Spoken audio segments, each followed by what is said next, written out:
சென்னை கோட்டூர்புரத்தில் உள்ள அண்ணா நூற்றாண்டு நூலகத்தில் கல்லூரி கனவு 2025ஆம் ஆண்டு திட்டத்தின் துவக்க விழா நடைபெற்றது. இந்த விழாவில் கலந்து கொண்டு சிறப்புரையாற்றிய தமிழக துணை முதலமைச்சர் உதயநிதி ஸ்டாலின் 2K கிட்ஸுகள் பகுத்தறிவுடன் செயல்படுவதாக கூறினார். மேலும் எந்த உயர்கல்வி படிப்புகளுக்கும் நுழைவுத் தேர்வை கூடாது என்பதுதான் திமுகவின் நோக்கம் என தெரிவித்த அவர் மத்திய அரசு நுழைவுத் தேர்வுகளை நுழைத்து வருவதாக குற்றம் சாட்டியுள்ளார்.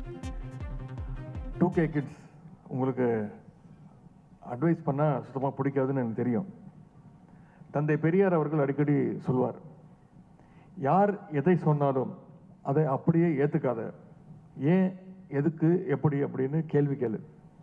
அப்படி கேள்வி கேட்டு அது உன்னுடைய பகுத்தறிவுக்கும் புத்திக்கும் எட்டுனா மட்டும் அதை ஏற்றுக்கோன்னு தந்தை பெரியார் அவர்கள் சொல்வார்.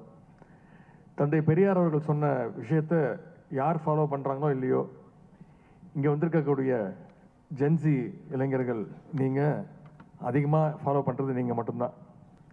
உயர்கல்வி அட்மிஷனை பொறுத்தவரை நுழைவுத் தேர்வே இருக்கக்கூடாது அப்படிங்கிறது தான் கழக அரசு உடைய ஒரே கொள்கை. ஆனால் புதிய கல்விக் கொள்கை மூலமாக மெடிக்கல் இன்ஜினியரிங் மட்டுமல்ல, ஆர்ட்ஸ் காலேஜில் மட்டும் கூட ஒன்றிய அரசு என்ட்ரன்ஸ் எக்ஸாம் நுழைவுத் தேர்வை நுழைக்க பார்க்குறாங்க.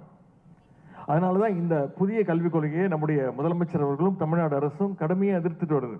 உதகை தொட்டபெட்டா மலை சிகரத்திற்கு சென்ற தமிழக முதலமைச்சர் மு.க. ஸ்டாலின் டெலஸ்கோப் மூலம் உதகை நகரத்தை கண்டு ரசித்தார். நீலகிரி மாவட்டம் உதகைக்கு 5 நாள் பயணமாக சென்றுள்ள தமிழக முதலமைச்சர் மு.க. ஸ்டாலின் தொட்டபெட்டா மலை சிகர காட்சி முனை சுற்றுலா தலத்திற்கு சென்றார். பின்னர் அங்கிருந்து உதகை நகரம், அவலாஞ்சி உள்ளிட்ட பகுதிகளை பார்வையிட்டார். இதனைத் தொடர்ந்து டெலஸ்கோப் வழியாக உதகை நகரின் எழிலை கண்டு ரசித்தார்.